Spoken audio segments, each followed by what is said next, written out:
इंसान ख्वाहिशों से बंधा हुआ एक जिद्दी परिंदा है। उम्मीदों से ही घायल है, उम्मीदों पर ही जिंदा है। हेलो एवरीवन, आई एम अभिषेक परमार।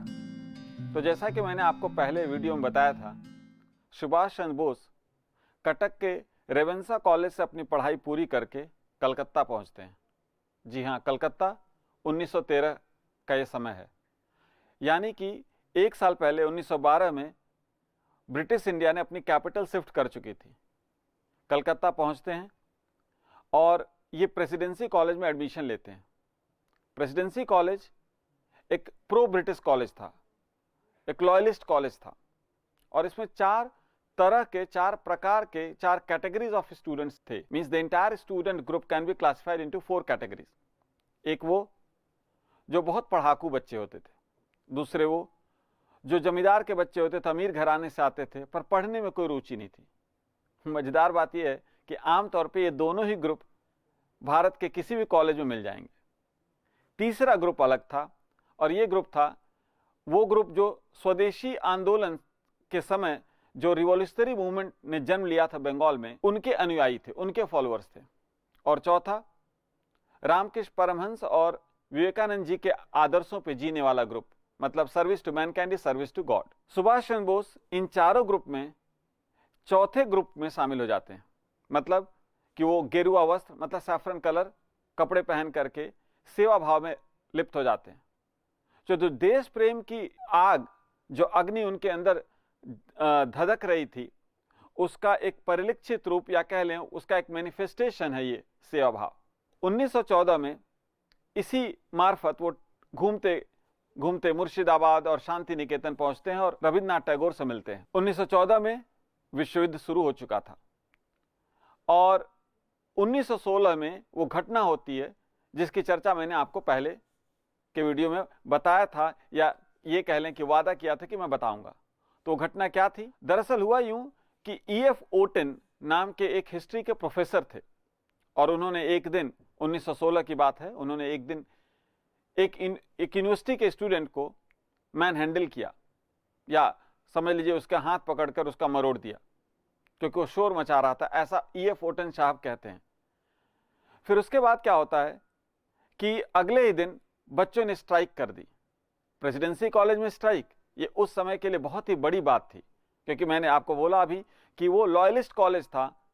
तो प्रेसिडेंसी कॉलेज की स्ट्राइक, ये बात पूरे शहर में फैल गई, और भी कॉलेज के स्टूडेंट्स ने स्ट्राइक पे उतर आए। खैर, बहरहाल 2 दिन किसी तरह से कुछ समझौते से स्ट्राइक खत्म हुई, और जब अगले ही दिन फिर से E.F. ओटन साहब क्लास ले रहे थे, तो फिर उन्होंने स्ट्राइक में भाग लेने वाले बच्चों को क्लास से बाहर निकाल दिया। और उसके अगले दिन उन्होंने फिर से एक बच्चे के साथ वही हरकत की जो 2 दिन पहले किया था। अब पानी सर से ऊपर जा चुका था, और ऐसे ही किसी एक दिन कुछ ग्रुप ऑफ स्टूडेंट्स ने उन्हें पकड़ करके, थोड़ा कह लें आपकी भाषा में तो वही कंबल उड़ा करके थोड़ा मार वार दिया। हालांकि इस खबर की पुष्टि आज तक नहीं हो पाई कि सुभाष चंद्र बोस उसमें शामिल थे कि नहीं थे। एक आई विटनेस कहता है कि बोस को मैंने वहां से दौड़ते हुए या भागते हुए देखा था। बाद में चल करके बोस के भतीजों ने, मतलब कि बोस के नेफ्यूज ने पूछा कि चाचा आप वहां मौजूद थे क्या? तो बोस बस मुस्कुरा के रह जाते हैं, कुछ बोलते नहीं है। इंक्वायरी कमेटी बैठती है। इंक्वायरी कमेटी में बोस ने अपने गिल्ट को स्वीकार नहीं किया, अपने कोई गलती को उन्होंने माना नहीं कि नहीं मैंने ऐसे नहीं किया है, और नहीं उन्होंने अपने ग्रुप में किसी भी स्टूडेंट्स का नाम लिया। नतीजा, उन्हें रेस्ट्रिकेट कर दिया था, और फिर से वो कटक आ जाते हैं और सेवा भाव में सम्मिलित रहते हैं। जब भी वो वैकेशन में, वैसे भी छुट्टियों पर घर आते थे, तो वो जो लोग बीमारी से, एपिडेमिक से, कॉलेरा से पीड़ित थे, उनकी मदद पहुंचाते थे। इतिहास एक ऐसा विषय है, इसमें भी विजुअलाइजेशन और इमेजिनेशन की जरूरत पड़ती है। जैसे अगर आप फिजिक्स पढ़ते हैं, मैथ्स पढ़ते हैं, तो 3 डायमेंशनल इमेज को हम विजुअलाइज करते हैं, इमेजिन करते हैं। या फ्रिक्शन, पुली से कोई बॉक्स लटक रहा तो उसमें फ्रिक्शन है नहीं है, कैसा है, ये सारा इमेजिनेशन है। इतिहास में भी इमेजिनेशन की जरूरत पड़ती है। तो इतिहास पूरी तरह से कभी भी किसी को समझ ही नहीं आ सकता जब तक हम उस दौर को विजुअलाइज नहीं कर पाते हैं। भारत उस दौर में गरीबी, भुखमरी और अन्य कई प्रकार की बीमारियों से जूझ रहा था और लोग ऐसे मर रहे थे कि बोस ने खुद ही लिखा है कि people were dying like flies. एक साल बीतता है, बोस वापस पहुंचते 1917 में कलकत्ता, एक बार फिर से प्रयास करने के लिए कि उन्हें एडमिशन मिल जाए। खैर प्रेसिडेंसी कॉलेज में तो एडमिशन नहीं मिलता है, उनको स्कॉटिश चर्च कॉलेज में एडमिशन मिलता है और विश्व युद्ध चल ही रहा है। लेकिन विश्व युद्ध के अंत के दौरान ब्रिटिश इंडिया ने एक फोर्स बनाई, इंडियन डिफेंस फोर्स, और उसकी एक यूनिवर्सिटी ब्रांच स्टैब्लिश हुई। इस यूनिवर्सिटी ब्रांच में बोस सम्मिलित हो गए। हालांकि यहां पे अगर मैं इतिहास में जाकर झांकूं तो आपको बतलाना चाहूंगा कि ब्रिटिश राज हमेशा डिवाइड एंड रूल पे बेस्ड था। British imperialism had always been based on divide and rule, and ऐसा नहीं था कि ये भारत में ही हुआ है। जहां जहां भी ब्रिटिश ने कंट्रोल किया था, जैसे श्रीलंका में, उनकी एक पॉलिसी थी माइनॉरिटीज को प्रॉप अप करना, खड़े करना मेजॉरिटी के अगेंस्ट, या ऐसी कोई भी चीज दिख जाए जहां वो मेजॉरिटी माइनॉरिटी या कोई डिस्प्यूट पैदा कर सकते हैं तो जरूर करेंगे। और ऐसा ही 1857 के विद्रोह के बाद भी दिखता है, जब उन्होंने पूरे हिंदुस्तानी कम्युनिटीज को दो भागों में बांट दिया था, मार्शल रेस और नॉन मार्शल रेस। तो कहते थे मार्शल रेस फिट है आर्मी रिक्रूटमेंट के लिए और नॉन मार्शल अनफिट है, और बंगालीज नॉन मार्शल रेस में डाल दिए। इसलिए नहीं कि वो अनफिट है, बल्कि इसलिए क्योंकि उन्होंने 1857 के विद्रोह में शामिल हुए थे। तो खैर जो डिफेंस यूनिट थी इंडियन डिफेंस फोर्स की, उसमें बोस सम्मिलित होते हैं। और बोस ने एडमिट किया अपनी किताब में इंडियन स्ट्रगल में कि जब वो यूनिफॉर्म पहनते थे और कंधों पे बंदूक रखते थे तो उन्हें एक नई एडवेंचरिज्म की फीलिंग आती थी। हो भी क्यों नहीं, 1857 के बाद और खास तौर पे प्रिसाइजली 1878 में 1878 में एक ऐसा एक्ट आया जो ज्यादातर इंडियंस को गन रखने की इजाजत नहीं देता था। मतलब लाइसेंस के बिना आप गन नहीं रख सकते थे और लाइसेंस मिलता नहीं था। तो जब बोस अपने कंधों पर बंदूक और यूनिफॉर्म में रहते थे तो एक नई फीलिंग ऑफ प्राउड फील करते थे।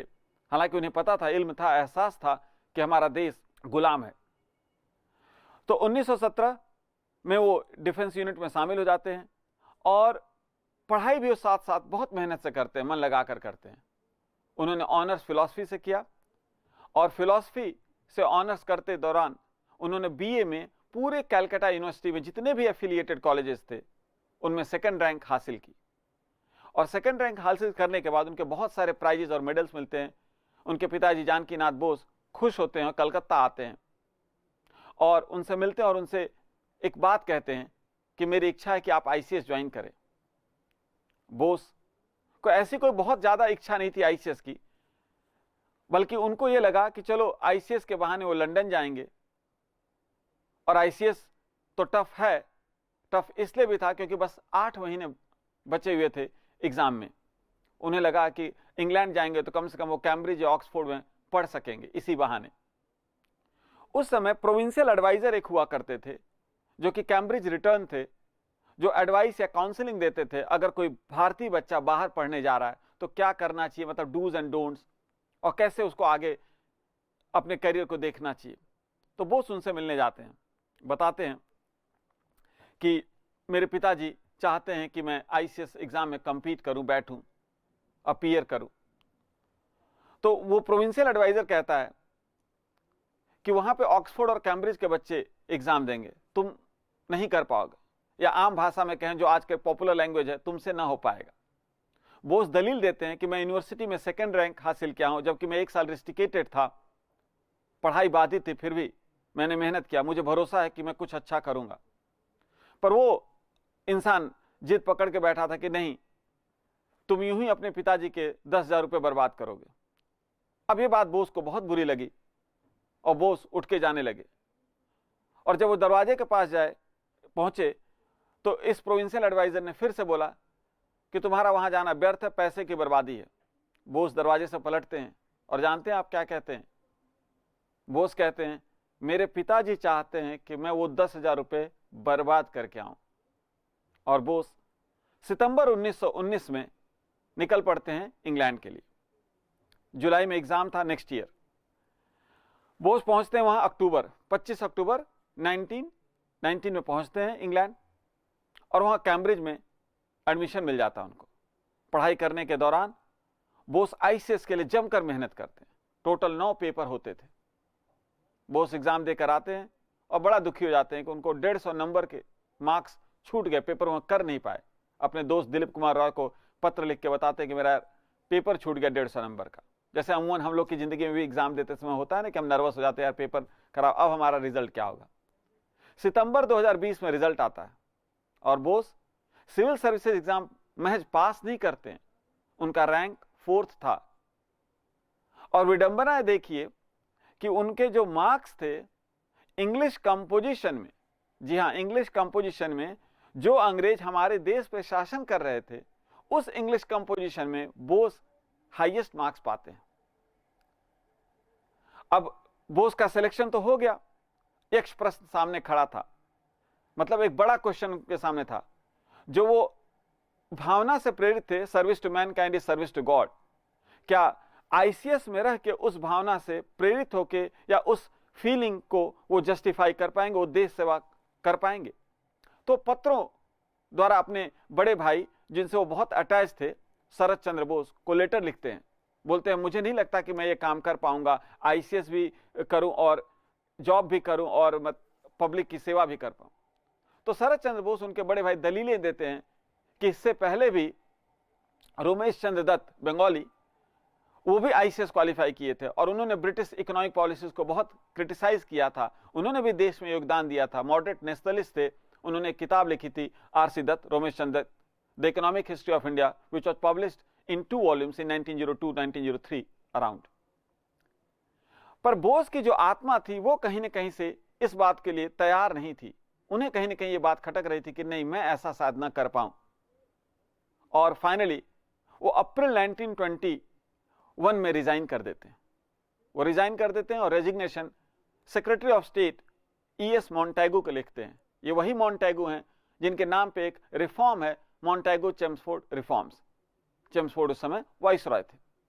लिखते हैं और इंडिया की तरफ या इंडिया का रुख कर लेते हैं और वो 16 जुलाई 1921 को बॉम्बे आते हैं। जिस दिन वो बॉम्बे आते हैं, ठीक उसी दिन, उसी दोपहर, वो एक ऐसे शख्स से मिलते हैं जो हिंदुस्तान का इतिहास बदलने वाला है। हिंदुस्तान का इतिहास तो बदलने वाला है, लेकिन क्या ये शख्स जिनसे बोस दोपहर में मिलते हैं, ये शख्स बोस के ऊपर कोई प्रभाव छोड़ पाएंगे या नहीं?